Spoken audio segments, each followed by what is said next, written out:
Bismillahirrahmanirrahim. Assalamualaikum warahmatullahi wabarakatuh. Bismillah, alhamdulillah, wassalatu wassalamu bi abdillah wa ala alihi wa mawalah. Rabbi shrah li sadri wa yassir li amri wahlul uqdatam min lisani yafqahu qawli, amma ba'du. Raditu billahi robba wa bil islami dina wa bi muhammadin nabiyya wa rasula. Rabbi zidni ilman warzuqni fahman ya arhamar rahimin. Anak-anakku sekalian yang Pak Soleh cintai, baik yang berada di rumah, alhamdulillah pada kesempatan hari ini bisa berjumpa kembali dengan Pak Soleh dalam acara Kisah Teladan. Pada kesempatan hari ini, izinkanlah Pak Soleh untuk menceritakan sebuah kisah yang penuh makna, penuh hikmah yang bisa kita ambil hikmah tersebut dalam kehidupan sehari-hari. Judul daripada kisah teladan tersebut adalah seorang pemuda yang mempunyai sapi berwarna kulit emas.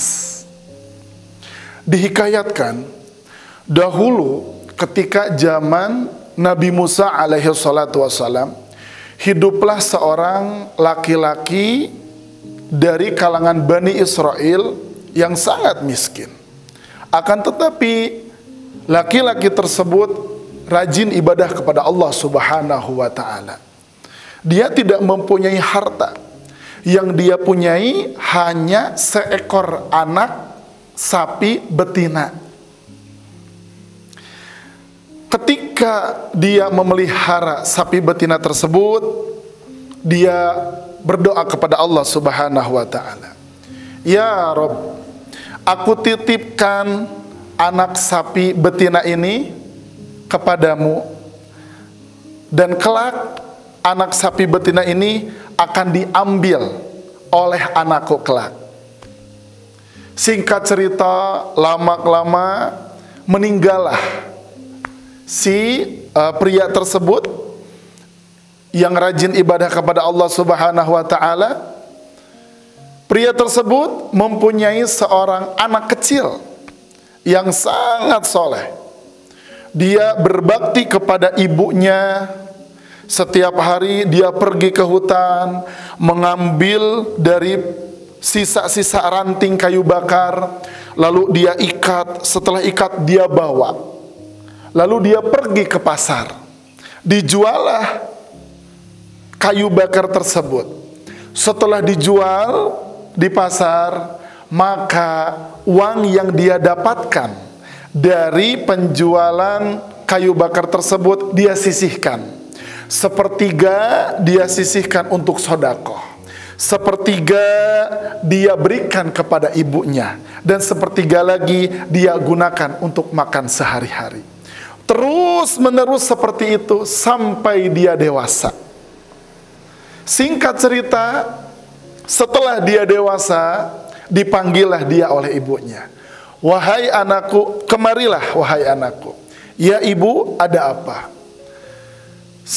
Sebetulnya dulu ayahmu berpesan kepada ibu, ketika engkau dewasa, beritahulah berita ini, bahwasanya ayahmu mempunyai sapi betina. Sekarang sapi betina tersebut berada di hutan. Sapi betina tersebut tidak pernah dilihat oleh manusia manapun. Setiap ada manusia yang datang ke hutan tersebut, sapi betina tersebut lari dan bersembunyi. Setiap ada seseorang yang datang ke hutan tersebut, sapi betina tersebut tidak mau menampakkan dirinya karena dia takut. Seperti itu. Nah, sekarang engkau sudah dewasa, maka ambillah sapi tersebut. Sebelum engkau mengambil, berdoalah kepada Allah Subhanahu wa ta'ala agar engkau dipertemukan dengan sapi tersebut. Karena yang menjaga sapi tersebut adalah Allah Subhanahu wa ta'ala. Akhirnya anak tersebut berdoa kepada Allah. Ya Allah, pertemukanlah aku dengan sapi yang telah dititipkan ayahku kepadamu ya Allah. permudahlah aku agar aku bisa bertemu dengan sapi tersebut. Lalu si anak tersebut naiklah ke hutan yang berada di atas bukit. Ketika dia berada di atas bukit, dia melihat sekeliling, ternyata sepi, tidak ada apa-apa. Tidak ada hewan satupun yang menampakkan di hadapan mata anak laki-laki tersebut. Lalu dia memohon kepada Allah, "Ya Allah, pertemukanlah aku dengan sapi tersebut." Ketika anak tersebut berdoa, tiba-tiba dari semak-semak muncullah sapi yang begitu cantik, begitu indah, begitu bagus, yang mempunyai warna kulit laksana seperti emas. Makanya dia memberikan nama kepada sapi tersebut dengan nama Al-Muzahabah. Singkat cerita, si sapi tersebut dibawalah oleh anak tersebut ke hadapan ibunya. Allah Subhanahu wa ta'ala memberikan kelebihan kepada sapi tersebut. "Wahai anakku." Anak tersebut kaget, "Loh, kenapa sapi bisa berbicara?" "Aku diberikan izin oleh Allah Subhanahu wa ta'ala untuk bisa berkomunikasi dengan kamu. Engkau jangan memegang leher aku, naikilah aku, agar engkau bisa leluasa menuju ke rumahmu dan engkau lebih cepat." Saking solehnya anak tersebut, dia bilang, "Aku tidak diizinkan oleh ibuku, aku hanya diizinkan untuk memegang lehermu saja." Sapi tersebut berkata, "Baik, kalau begitu engkau adalah anak yang berbakti, silakan engkau pegang leherku." Dituntunlah si sapi tersebut menuju ke rumah ibunya. Setelah menuju ke rumah ibunya, ibunya kaget. "Loh, kenapa?" "Karena tidak ada seorang pun yang bisa menangkap dan menjinakkan sapi tersebut kecuali anaknya tersebut." Akhirnya ibunya berkata kepada anaknya, "Wahai anakku, kita adalah keluarga yang memang kekurangan. Hidup kita pas-pasan, tidak lebih dan tidak kurang. Aku izinkan engkau untuk menjual sapi ini ke pasar, silahkan. Jualah sapi ini dengan harga 3 dinar, jangan lebih." Akhirnya si anak tersebut menyanggupi, "Baik ibu, aku akan menjual sapi ini dengan harga 3 dinar. Berangkatlah si anak tersebut dengan sapinya. Allah Subhanahu wa ta'ala ingin mengetes kejujuran, bakti anak tersebut terhadap ibunya. Lalu Allah mengutus 2 orang malaikat yang menyerupai sebagai laki-laki berdua. Ketika sampai si anak tersebut dengan sapinya, datanglah 2 orang. "Nak, iya, ada apa Pak? Apakah engkau akan menjual sapi ini?" "Betul Pak, saya akan menjual sapi ini." "Berapa harga yang kau berikan kepada kami?" "Saya akan jual sapi ini dengan harga 3 dinar. Lalu 2 orang laki-laki tersebut mencoba untuk mengetes kejujuran. "Nah, begini saja. Aku beli sapimu ini dengan harga 6 dinar. Tetapi syaratnya engkau nggak usah bilang kepada ibu kamu. Cukup kamu serahkan sapi ini, aku akan bayar langsung engkau 6 dinar. Berhubung anak laki-laki tersebut anak yang soleh, akhirnya dia berkata, "Mohon maaf Bapak, saya tidak bisa memberikan sapi ini dengan harga yang Bapak berikan. Tetap saya akan menjual sapi ini dengan harga 3 dinar. Kalau Bapak memaksa, tunggu Bapak di sini, saya akan pulang dulu. Menuju ke rumah bertanya kepada ibu saya." "Baik kalau gitu silakan." Akhirnya si anak tersebut pulanglah ke rumah bertanya kepada ibunya, "Ibu, tadi ada seseorang yang menawar dengan harga 6 dinar ibu. Aku tidak berani membeli ataupun menjualnya karena tadi ibu bilang tanpa seizin ibu." "Baik kalau gitu jual saja nak dengan harga 6 dinar, jual saja." "Baik ibu kalau begitu aku akan berangkat lagi ke pasar." Datang lagi ke pasar, si laki-laki tersebut masih menunggu. "Nah, bagaimana?" ya tadi saya udah minta izin kepada ibu saya, sapi ini aku akan jual dengan harga 6 dinar. Oh, laki-laki tersebut berubah pikiran.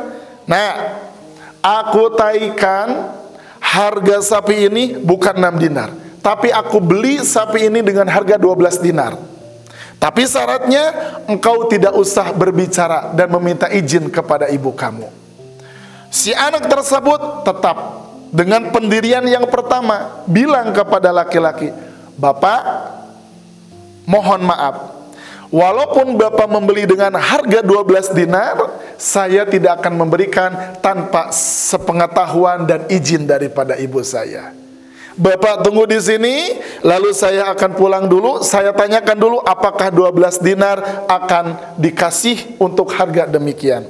Pulang lagi si anak tersebut nanya lagi kepada ibunya, "Ibu, ternyata laki-laki tersebut yang ingin membeli sapi ini harganya bukan 6 dinar ibu. Berapa? 12 dinar ibu." "Oh baik, kalau begitu silakan jual saja." Datang lagi ke pasar, ngomong lagi, "Nah, aku nggak jadi jual 12 dinar. 12 dinar, aku beli seharga 20 dinar. Bolak-balik, akhirnya sampai 4 kali. Lalu si ibunya berbicara kepada anaknya, "Wahai anakku yang soleh, apakah engkau tahu siapa 2 laki-laki yang menawar harga sapimu dengan harga yang tinggi?" Si anak menjawab, "Aku nggak tahu bu, siapa dia?" "Sebenarnya dia adalah malaikat yang diutus oleh Allah untuk menguji kejujuran kamu. Ternyata kamu benar-benar anak yang soleh, yang berbakti." Dan akhirnya si ibu tersebut berkata kepada anaknya, "Nak, engkau jangan menjual sapi ini.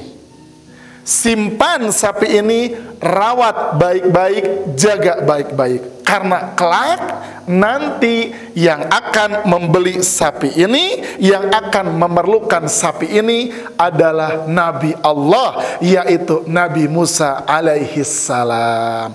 Akhirnya si anak tersebut tidak jadi menjual sapinya. Dia pelihara sapinya sampai menjadi sapi yang dewasa, yang bagus. Singkat cerita, ketika ibunya meninggal, nah kita masuk kepada sejarah daripada surat Al-Baqarah.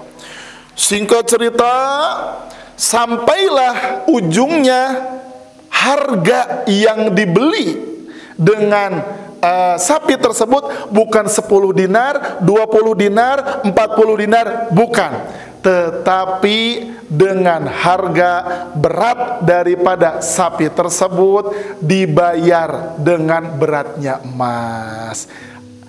Pemirsa sekalian, apa yang dapat kita ambil hikmah daripada cerita ini? Tidak lain dan tidak bukan, yang pertama, kita harus selalu menjaga sifat jujur di dalam diri kita. Yang keduanya, selalu kita harus amanah ketika kita dipercayai oleh seseorang. Dan yang ketiga, selalu kita bersabar kepada Allah Subhanahu wa ta'ala. 3 sifat ini yang mudah-mudahan bisa kita ambil hikmahnya dan bisa kita realisasikan dalam kehidupan sehari-hari. Demikian kisah teladan yang Pak Soleh sampaikan. Mudah-mudahan ada manfaatnya dan kita selalu berdoa kepada Allah Subhanahu wa ta'ala. Mudah-mudahan di bulan Ramadan ini kita bisa melaksanakan Ramadan dengan sebaik-baiknya, dan kelak ketika beres bulan Ramadan kita menjadi orang yang bertakwa. La'allakum tattaqun. Wabillahi taufiq wal hidayah. Wassalamualaikum warahmatullahi wabarakatuh.